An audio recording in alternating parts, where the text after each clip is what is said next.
Hello. അപ്പോൾ കഴിഞ്ഞ ദിവസം UPSC സിവിൽ സർവീസസ് എക്സാമിന്റെ റിസൾട്ട് വന്നു. റിസൾട്ട് വന്നപ്പോൾ കേരളത്തിൽ നിന്ന് മിടുക്കികളുമായിട്ടുള്ള ഒരുപാട് ആളുകൾ നല്ല റാങ്ക് വാങ്ങി. അതിൽ അമൽ കാമ്പിയിൽ പത്തനംതിട്ട സ്വദേശിയായ അമലാണ് നമ്മുടെ കൂടെയുള്ളത്. ഓൾ ഇന്ത്യ റാങ്ക് 362 സിവിൽ സർവീസിൽ വാങ്ങി. അപ്പോൾ ഇന്ന് അമലിന്റെ വിശേഷങ്ങളും അമലിന്റെ ഒരു ബാക്ക്ഗ്രൗണ്ടും അമലിന്റെ ഒരു ഫ്യൂച്ചർ പ്ലാൻസും അമലിന്റെ ഒരു സ്റ്റഡി ടിപ്സും ഒക്കെയാണ് നമുക്ക് ഡിസ്കസ് ചെയ്യേണ്ടത്. So welcome Amal. Congratulations first of all. Thank you. Three thank sixty you. എത്ര ആളുകൾ ഇത്തവണത്തെ സിവിൽ സർവീസ് പരീക്ഷ എഴുതി? എനിക്ക് തോന്നുന്നു ഒരു 12 to 13 lakhs അല്ലെ ടോട്ടൽ അപ്ലൈ ചെയ്തിരുന്നു എന്ന് തോന്നുന്നു. കറക്റ്റ് നമ്പർ എനിക്കറിയില്ല. അറൌണ്ട് 10-11 lakhs ആണെന്ന് തോന്നുന്നു. 11 lakhs ആളുകൾ. അപ്പോ അതും ഫസ്റ്റ് അറ്റംപ്റ്റിലാണ് അമൽ ഈ ഒരു UPSC റാങ്ക് നേടുന്നത്.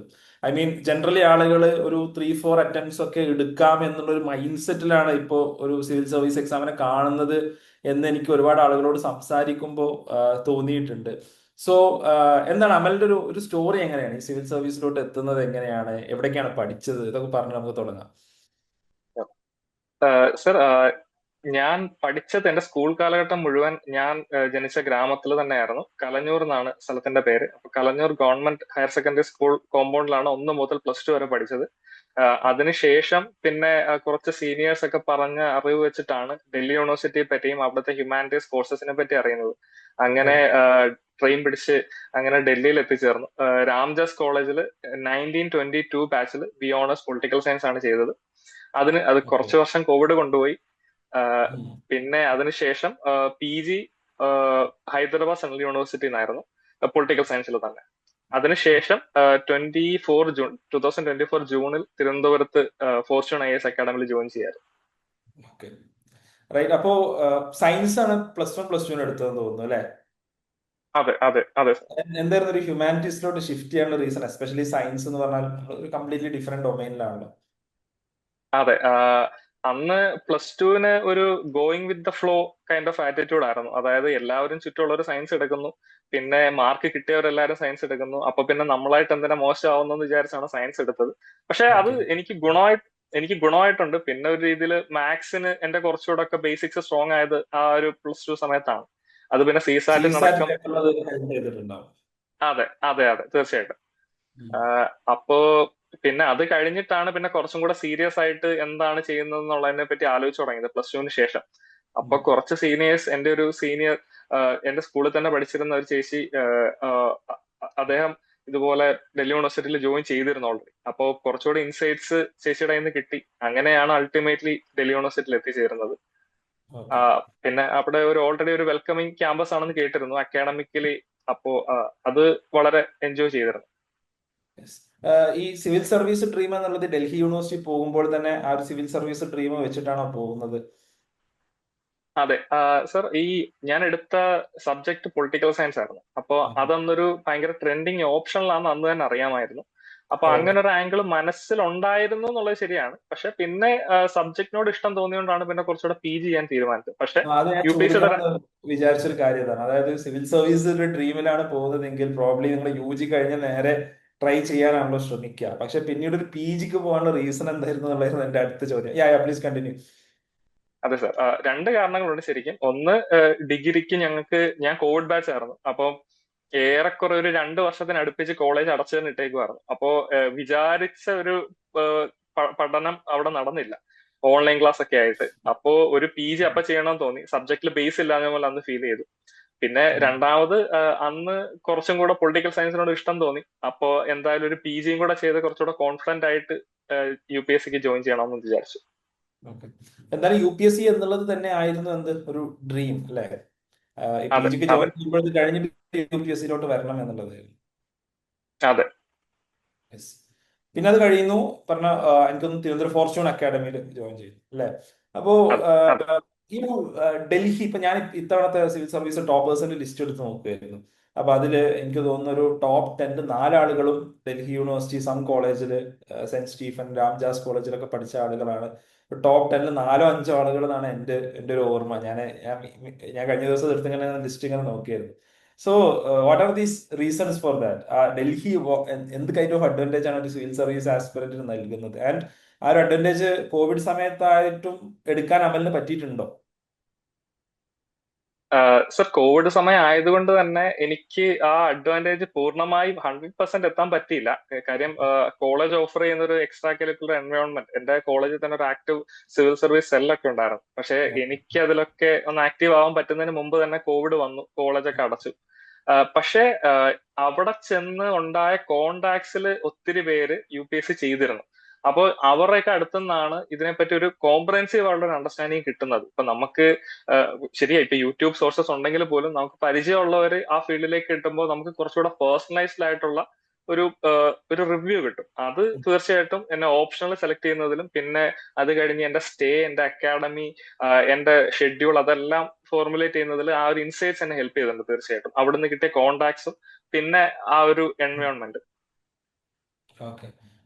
അപ്പോ എന്ത് കൈൻഡ് ഓഫ് സപ്പോർട്ട്സ് ആണ് ഈ പറഞ്ഞതുപോലെ? ഇപ്പൊ നിങ്ങളുടെ സീനിയേഴ്സ് ചിലപ്പോൾ സിവിൽ സർവീസിലുള്ളവരുണ്ടാവാം, ഈ പറഞ്ഞ പോലെ മേ ബി നിങ്ങളുടെ കൂടെ പഠിക്കുന്ന ആളുകളിൽ ഇങ്ങനത്തെ ഒരു സ്റ്റഡി ഗ്രൂപ്പ് കാര്യങ്ങൾ അല്ലെ, നമ്മളൊരു എൻവയോൺമെന്റ് പ്രോബ്ലി ക്രിയേറ്റ് ചെയ്യുന്നു എന്നാണ്. അതോ ഒരു സിവിൽ സർവീസ് കോച്ചിങ് ഒക്കെ ഈ ഒരു ഡൽഹി കാലഘട്ടത്തിൽ ഉണ്ടായിരുന്നു ഏതെങ്കിലും തരത്തിൽ?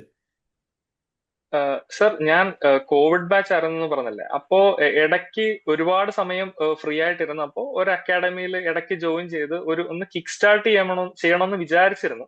പക്ഷെ അപ്പോഴത്തേക്ക് എന്റെ കോളേജ് തുറക്കുകയും ചെയ്തു.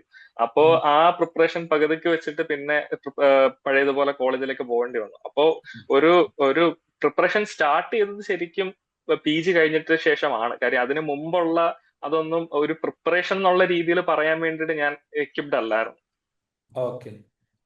അപ്പോൾ അത് വളരെ ക്യൂരിയസ് ആയിട്ടുള്ള ഒരു പോയിന്റ് ആണ്. കാരണം PGക്ക് ശേഷമാണ് obviously in your optional you might be strong, കാരണം PG വരെ ചെയ്തു. അപ്പൊ പൊളിറ്റിക്കൽ സയൻസിലുള്ള ഓപ്ഷണൽ വളരെ കോൺഫിഡന്റ് ആയിരുന്നു. പക്ഷെ ഓപ്ഷണലിന് മുമ്പ് ഈ പറഞ്ഞ എനിക്ക് തോന്നുന്നത്, ഞാൻ സിവിൽ സർവീസ് പരീക്ഷ ഒരു തവണ എഴുതിയിട്ടുണ്ട്. ഞാനും ഒരു ചെറിയൊരു അറ്റംപ്റ്റ്, ഐ മീൻ ഒരു 3-4 മാസം ഞാൻ പഠിച്ചുള്ള ഒരു അറ്റംപ്റ്റ് എടുത്തു. ഐ ഫെൽറ്റ് ലൈക്ക് എനിക്ക് പറ്റിയൊരു പരിപാടിയല്ല, അതുകൊണ്ട് ഞാൻ നിർത്തി. ഓക്കെ. അപ്പൊ എനിക്ക് ഇതിലൊരു പൾസ് എനിക്ക് നന്നായിട്ട് അറിയാം, കാരണം ഞാൻ ഈ പറഞ്ഞ ഹിസ്റ്ററിയും ജോഗ്രഫിയും ഒക്കെ ഞാൻ അന്ന് പഠിക്കാൻ ശ്രമിച്ചിട്ടുണ്ട്, ഞാൻ പറയാം. അപ്പോ ഈ ഒരു 1 ഇയർ എന്നുള്ളത് പല ആളുകളും ഞാൻ കണ്ടിട്ടുള്ളത് ആദ്യം തന്നെ മൈൻഡ് സെറ്റ് വെച്ചിട്ടുള്ളത് ഒരു 2-3 ഇയേഴ്സ് എങ്കിലും നമ്മളിതൊക്കെ ചെയ്യണം. അത് വളരെ ബ്രില്യൻ്റ് ആയ ആൾക്കാരെ വരെ ഞാൻ കണ്ടിട്ടുണ്ട്, അങ്ങനെ തന്നെ ചെയ്തിട്ടുള്ള, അങ്ങനെ എത്തിയിട്ടുള്ള ആളുകളുണ്ട്. അപ്പോ ഈ ഒരു 1 ഇയറിൽ ഈ ഒരു മുഴുവൻ സംഭവങ്ങൾ, എസ്പെഷ്യലി പൊളിറ്റിക്കൽ സയൻസ് അപ്പാർട്ട്, ബാക്കി വരുന്ന എല്ലാ ടോപ്പിക്സും, ഹിസ്റ്ററിയും ജോഗ്രഫിയും കറന്റ് അഫയേഴ്സും എക്കണോമിക്സ്, ഇന്ത്യൻ എക്കണോമിയും അതേപോലെ പൊളിറ്റിയും, ഇതെല്ലാം പഠിച്ചെടുക്കുക എന്നുള്ളത് അതിന്റെ ഒരു മെത്തഡോളജി എന്തായിരുന്നു? എങ്ങനെയാണ് അതിനെ ക്രാക്ക് ചെയ്തത്? Okay sir. ഒന്ന് എക്സാമിന്റെ സിലബസ് ഒന്ന് നല്ലപോലെ അണ്ടർസ്റ്റാൻഡ് ചെയ്യുന്നത് നമുക്ക് ഈ എക്സാമിന് ഹെൽപ്പ് ചെയ്യും. കാര്യം ഒരു പുറത്തൊരു കേൾവി എന്ന് പറഞ്ഞാൽ സിവിൽ സർവീസിന് സൂര്യന് താഴെയും മുകളിലുള്ള എന്തും ചോദിക്കാം, നമുക്ക് എത്ര പഠിച്ചാലും തീരില്ല, അങ്ങനെ ഒരു കോൺസെപ്റ്റ് ആണ് ഉള്ളത്.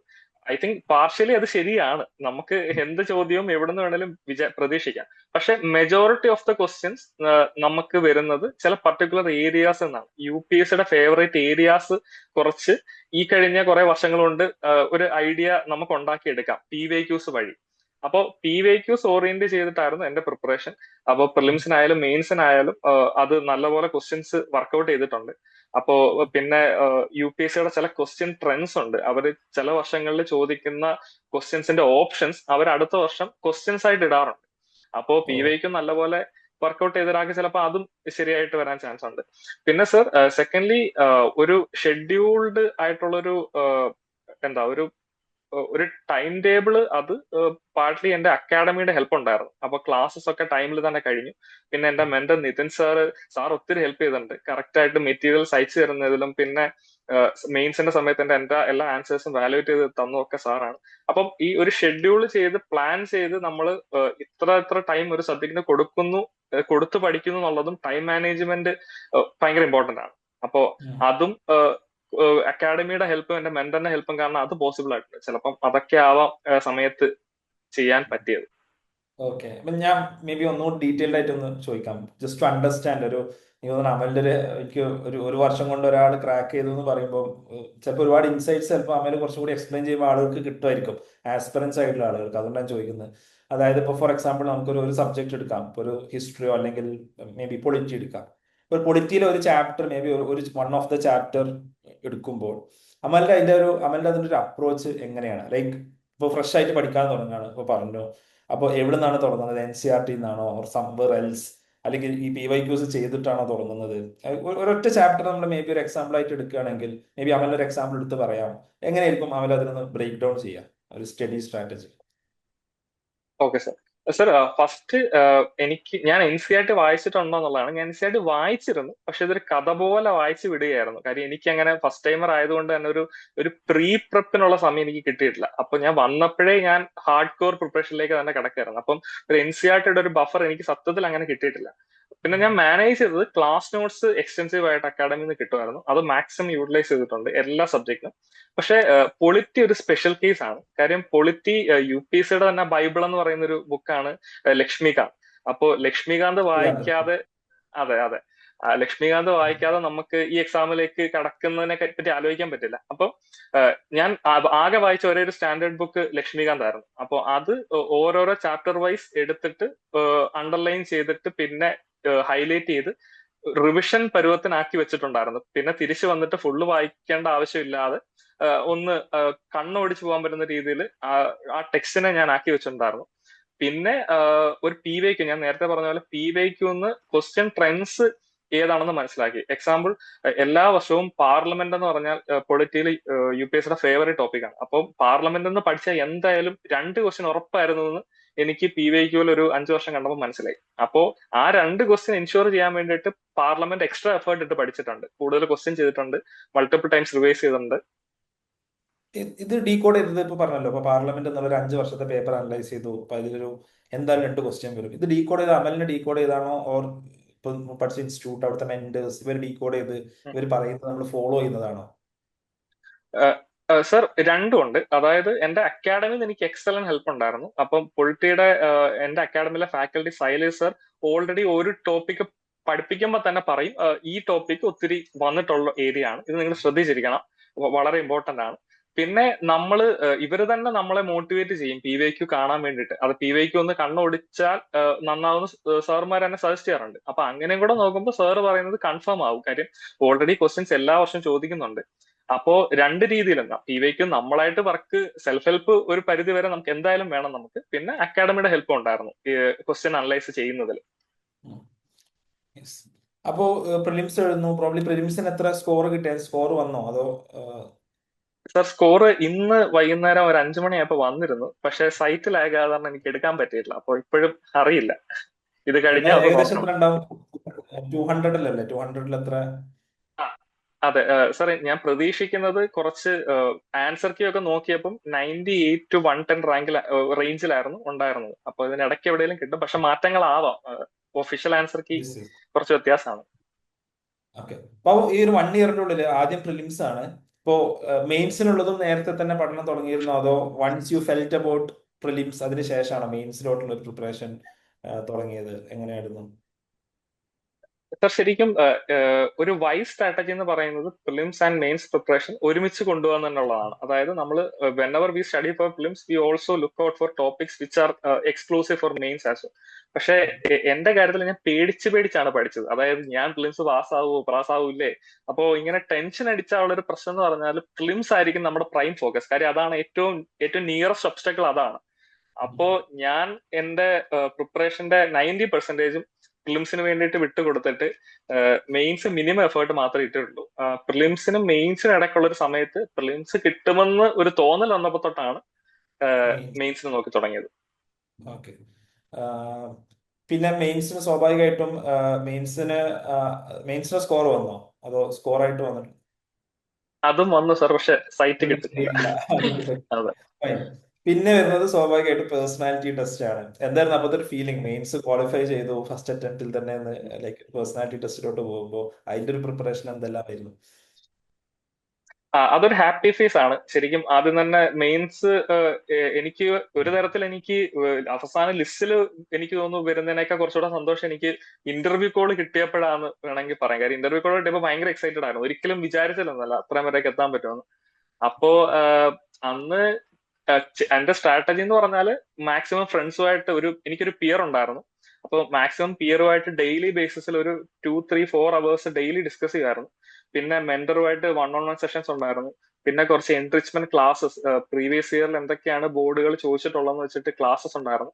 അപ്പൊ അതെല്ലാം ഹെൽപ്പ് ചെയ്തിട്ടുണ്ട്. പിന്നെ ന്യൂസ് പേപ്പർ വായന കുറച്ചുകൂടെ എക്സ്റ്റെൻസീവ് ആക്കി. ഇപ്പൊ ഞാൻ നേരത്തെ ഹിന്ദു ആയിരുന്നു വായിച്ചിരുന്നത്, പിന്നെ ഒരു ആ ഇന്റർവ്യൂ സമയത്ത് ഇന്ത്യൻ എക്സ്പ്രസിലേക്ക് മാറി. കാര്യം ഹിന്ദു കുറച്ച് ഓവർ ക്രിട്ടിക്കൽ ആണെന്നുള്ളൊരു ഇതുണ്ട്. അപ്പൊ ഇന്ത്യൻ എക്സ്പ്രസിലേക്ക് മാറി. അങ്ങനെ കുറച്ച് ചേഞ്ചസ് ഇന്റർവ്യൂ ഫേസിൽ വരുത്തിയിരുന്നു. ഇന്റർവ്യൂല് എന്തൊരു പാനലായിരുന്നു ഉണ്ടായിരുന്നത്, എന്തെല്ലാം ചോദ്യങ്ങൾ ജനറലി വന്നു എന്നുള്ളത് എല്ലാവർക്കും കേൾക്കാൻ താല്പര്യമുള്ള ഒരു കാര്യമായിരുന്നു. സർ, എന്റെ ബോർഡിന്റെ ചെയർ സഞ്ജയ് വർമ്മ സാർ ആയിരുന്നു. Sir is retired IFS officer. And എന്റെ അടുത്ത് എന്റെ ഫസ്റ്റ് ഓപ്ഷൻ IFS ആയിരുന്നു, ഫോറിൻ സർവീസ്. പിന്നെ എന്റെ ഡാഫില് ഫിഷിംഗ്, പിന്നെ ഫോളോയിങ് ജിയോ പൊളിറ്റിക്കൽ ഡെവലപ്മെന്റ്സ്, ഇതൊക്കെ ഞാൻ ഹോബീസ് ആയിട്ട് വെച്ചിട്ടുണ്ടായിരുന്നു. പിന്നെ NCCയിൽ എനിക്കൊരു ഷൂട്ടിങ്ങിന്റെ ഒരു ക്യാമ്പ് ഞാൻ ചെയ്തിട്ടുണ്ട്. അപ്പോൾ അതും ഡാഫിലുണ്ട്. അപ്പോൾ ഇതിൽ നിന്ന് മൂന്നും അത്യാവശ്യം എക്സ്റ്റെൻസീവ് ആയിട്ട് തന്നെ ക്വസ്റ്റ്യൻസ് വന്നു. അപ്പം എക്സാമ്പിൾ, ഞാൻ കയറി ഇരുന്നപ്പോ തന്നെ എന്നോട് ചെയർ ചോദിച്ചത്, ശരിക്കും ഇരിക്കാൻ സമയം പുള്ളി തന്നില്ല. ഞാൻ ഒന്ന് ഇരുന്ന് വരുമ്പോൾ തന്നെ സാറ് ചോദിച്ചത്, imagine your self sitting at the Jawaharlal Nehru Bhavan, what result should be looking at. അപ്പം ഞാൻ എന്നെ കുറച്ച് ഓഫ് ഗാർഡ് ആയിട്ട് പിടിച്ചൊരു ക്വസ്റ്റ്യൻ ആയിരുന്നു. അപ്പം I don't even know what Jawaharlal Nehru Bhavan means, and I don't know what result is talking about. അപ്പോൾ കുറച്ച് കൺഫ്യൂഷനിലായിരുന്നു ആദ്യത്തെ ക്വസ്റ്റ്യൻ കിട്ടിയത്. പക്ഷെ പിന്നെ ഞാൻ സാറിനോട് തന്നെ അത് ക്ലാരിഫൈ ചെയ്തു. അപ്പൊ പറഞ്ഞു വരുമ്പോൾ ജവഹർലാൽ നെഹ്റു ഭവൻ MEAയുടെ ഹെഡ് ക്വാർട്ടേഴ്സ് ആണ്, മിനിസ്റ്റർ ഓഫ് എക്സ്റ്റേണൽ അഫയേഴ്സിന്റെ ഹെഡ് ക്വാർട്ടേഴ്സ് ആണെന്നും റിസൾട്ട്സ് അന്ന് പബ്ലിഷ് ചെയ്ത ബംഗ്ലാദേശി ഇലക്ഷൻ റിസൾട്ട് ആണെന്നും മനസ്സിലായി. അപ്പൊ കുറച്ചും കൂടെ ഒരു ഐഡിയ കിട്ടി. പിന്നത്തെ ആൻസേഴ്സ് കുറച്ചുകൂടെ ഒരു ഫ്ലോയിൽ വന്നു, ഒരു ക്ലാരിറ്റി കിട്ടിയപ്പോ. പിന്നെ ഏറ്റവും ഇൻട്രസ്റ്റിംഗ് ആയിട്ട് എന്റെ അടുത്ത് ചോദിച്ചത്, എന്നോട് 12th ഫെയിൽ മൂവി കണ്ടിട്ടുണ്ടോ എന്ന് ചോദിച്ചു. അപ്പൊ ഞാൻ ശരിക്കും ഹാപ്പിയായി. ഒരു സിനിമ കണ്ടിട്ടുണ്ടല്ലോ, അപ്പൊ ഒരു ഇന്റർവ്യൂ ലൈറ്റർ മൂഡിലാക്കാനുള്ള ഒരു ചാൻസ് കിട്ടിയല്ലോ എന്നാണ് ഞാൻ പെട്ടെന്ന് 12th fail. 12th fail. Okay okay. Yes. അപ്പോ എന്നോട് ആദ്യം ചോദിച്ചത്, 12th ഫെയിൽ മൂവിയും നിങ്ങളുടെ എക്സ്പീരിയൻസും എങ്ങനെയാണ്, എന്തൊക്കെയാണ് സിമിലാരിറ്റീസ്, എന്തൊക്കെയാണ് ഡിഫറൻസസ്, ആ രീതിയിലാണ്. അപ്പൊ ഞാൻ ആദ്യം കുറച്ച് സില്ലി ആയിട്ടുള്ള സിമിലാരിറ്റിയും ഡിഫറൻസും ഒക്കെയാണ് പറഞ്ഞത്. ഞാൻ ആദ്യം പറഞ്ഞു, സാർ സിനിമയില് ഡെസ്ക് ഒരു റെക്ടാങ്കുലർ ഷേപ്പിലുള്ള ഡെസ്ക് ആണ്, പക്ഷെ ഇവിടുത്തെ ഡെസ്ക് കുറച്ചുകൂടെ റൗണ്ട് ആയിട്ട് തോന്നുന്നു. അതൊക്കെയാണ് എനിക്ക് പെട്ടെന്ന് വന്നപ്പോൾ ഓർമ്മ കിട്ടിയത്.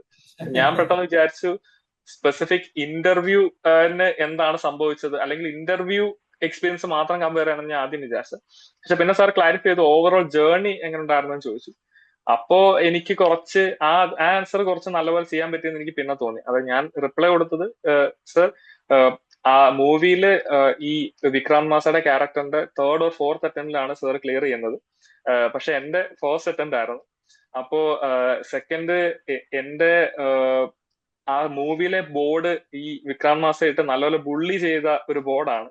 പക്ഷെ ഈ ബോർഡ് ഭയങ്കര കോഡിയലായിട്ട് എനിക്ക് തോന്നി. പിന്നെ തേർഡ്, മൂവിയില് ഈ ക്യാരക്ടറിന് ഒരു ഗേൾ ഫ്രണ്ട് ഉണ്ടായിരുന്നു, എനിക്കതില്ല.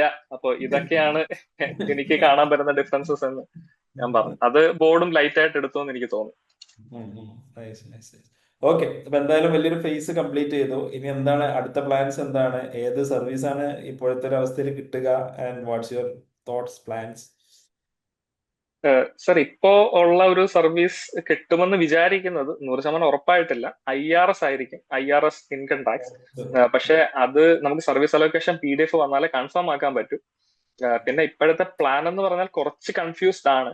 ഇപ്പോ ഈ വർഷം തന്നെ അറ്റൻഡ് കൊടുക്കണോ, അതോ ഒരു വർഷം കുറച്ചുകൂടെ പ്രിപ്പയർ ചെയ്തിട്ട് അടുത്ത വർഷം അറ്റൻഡ് കൊടുത്താൽ മതിയോ എന്നൊക്കെ കുറച്ച് തോട്ട്സ് ഇങ്ങനെ പാസ് ചെയ്യുന്നുണ്ട്. കൊടുക്കുന്നുണ്ട് അല്ലേ?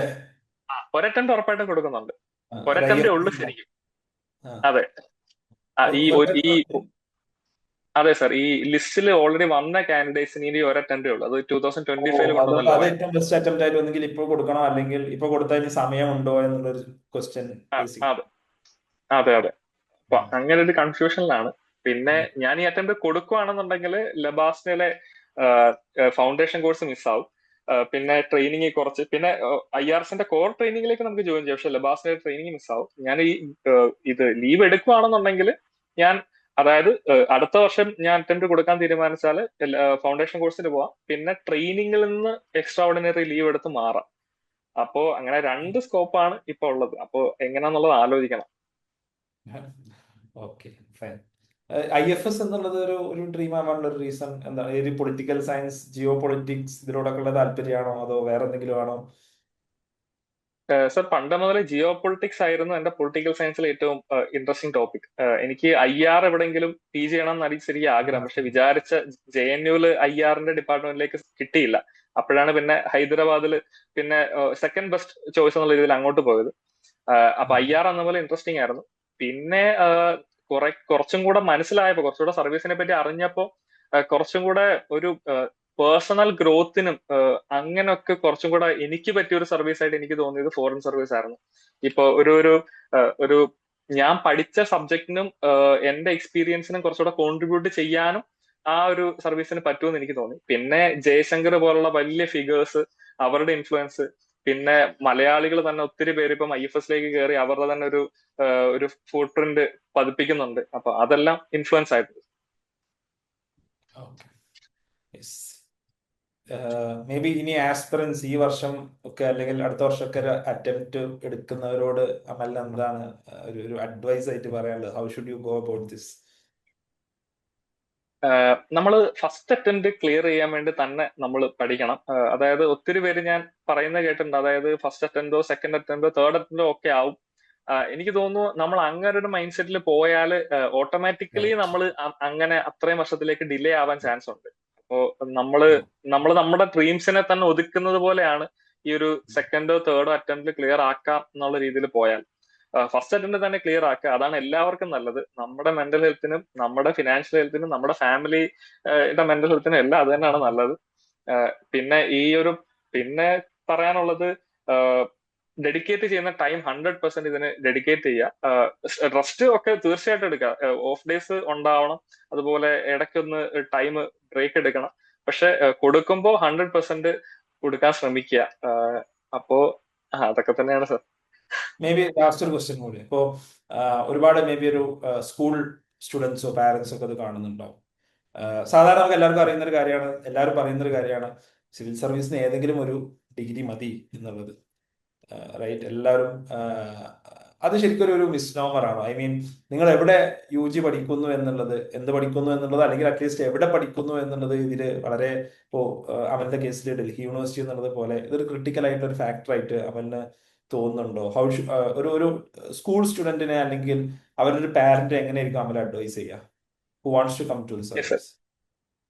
യെസ് സർ, എനിക്ക് ഫീൽ ചെയ്തത് എന്ത് പഠിക്കുന്നു എന്നുള്ളത് നമുക്ക് ഒരു സ്റ്റേജിലും മാറ്റർ ചെയ്യുന്നില്ല. അതായത് നമുക്ക് ഏറ്റവും കൂടുതൽ നമ്മുടെ സബ്ജക്ട് ഒരു അഡ്വാൻറ്റേജസ് സിറ്റുവേഷനിലാവുന്നത് ഓപ്ഷണലിന്റെ കാര്യത്തിലാണ്. UPSC has A long list of optionals. So നമ്മൾ പഠിക്കുന്ന സബ്ജക്ട് തന്നെ ഓപ്ഷണലാക്കി, UPSC താല്പര്യമുള്ള കുട്ടികളാണെങ്കിൽ പഠിക്കുന്ന സബ്ജക്ട് തന്നെ ഓപ്ഷണലാക്കി എടുക്കാൻ അവർ ശ്രമിക്കുക.